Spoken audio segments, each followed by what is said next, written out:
given the fact that your model depends on you being very simple and interconnectable to anyone and so on. Right.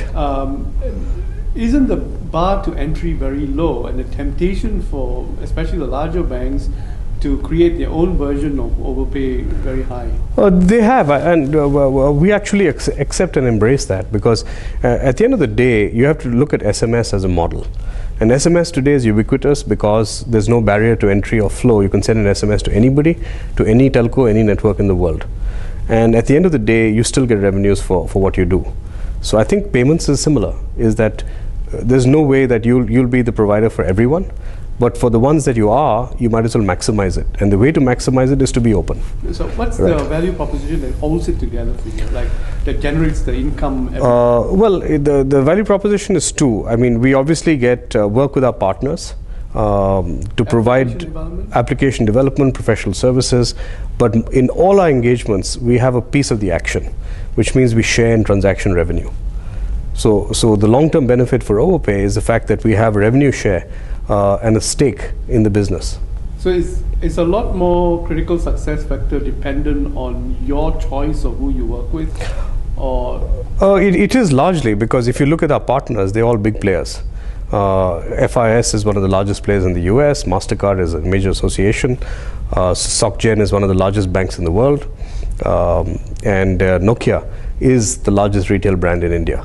So if you look at it, the partners have marketing reach and distribution and clout, which is supplemented by our technology innovation and constant product innovation that we bring to the table. So we're constantly innovating, bringing out new products like cardless ATM withdrawal at viral cash out, Facebook widgets. So all of these technology innovations we bring to the table to our partners. At the same time, we need to depend on them to make a success of it, because this is, at the end of the day, a large retail brand in each market, very much like toothpaste or chocolate or soap. Right. And in terms of the what would you call it? The widgets that you create, the viral cash out program and so on. Do you need to keep building applications like this in order to be relevant? Or? Yeah, I mean, our retail innovation is only as good as the next one, right? Because your competitor copies you, and then you need to move on.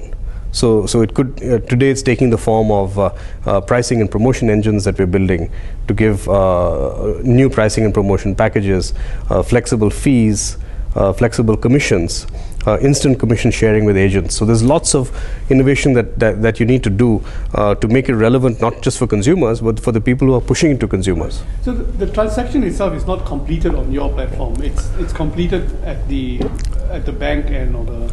Quite often, yes. Quite often, a transaction, a complicated transaction would be: I want to pay a merchant from my wallet. I don't have sufficient funds in my wallet, so I've set up rules to say, go and pull that money from a bank account in real time, make the transaction, and then notify me. So in a situation like that, we are bridging across bank networks, association networks, merchant payment gateways to make the transaction happen. So there's a complex role we're playing as a man in the middle to enable this, and all through the mobile channel. Right. Let's focus on what you're doing in India. Your initiatives with Yes Bank and Union Bank. Yeah. That's more revenue generating for you. Yes. Because of the nature of the partnership. Basically. Yes. And they outsource the application development. How much of the completion of the transaction do you provide services for?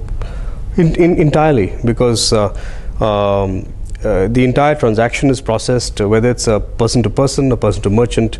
If it's a bill pay transaction, we initiate it, we talk to the bill pay provider or aggregator, and then provide the confirmation back to the customer.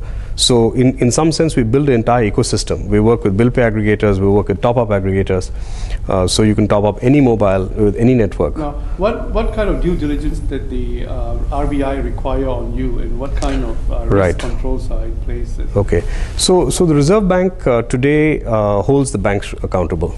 at the end of the day.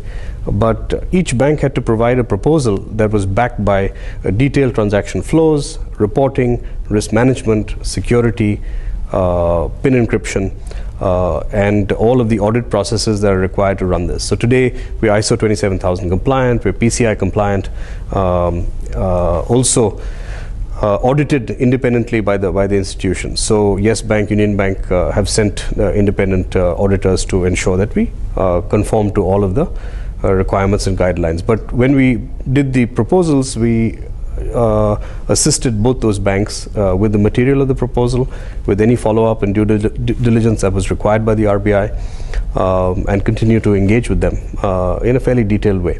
Right. And what about standards in terms of providing bank-to-bank transactions and so on? So the bank-to-bank transaction standard in India today, so we interoperate with 3 networks. One is the Electronic Clearing Services operated by RBI. The second one is the NEFT, which is also operated by RBI. And the third one is the NPCI's IMPS platform, which is operated by the NPCI. So today, we are interoperable with all those 3 networks. In addition to which, globally, of course, we are integrated into the MasterCard MoneySend network. Right. And what is the profile of the transactions that you're seeing in India? The initial profile we saw was less P2P because we were only in a few cities.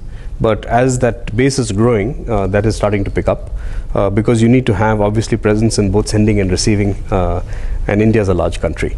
So we expect once we're in about 60 cities, hopefully with Nokia's marketing muscle soon, then we'll have reached some critical mass for P2P. But we've seen a good amount of transactions on top-up. Particularly, multi-carrier top-up. So people are topping up not just for themselves, but for their relatives across multiple carriers, and doing it in sachet amounts. So we've seen interesting patterns where somebody would cash in 10,000 rupees and then go into top-up for his whole village because it's easy for him. It's all done phone to phone. So we saw a lot of that happening. Bill pay has gradually started picking up some momentum.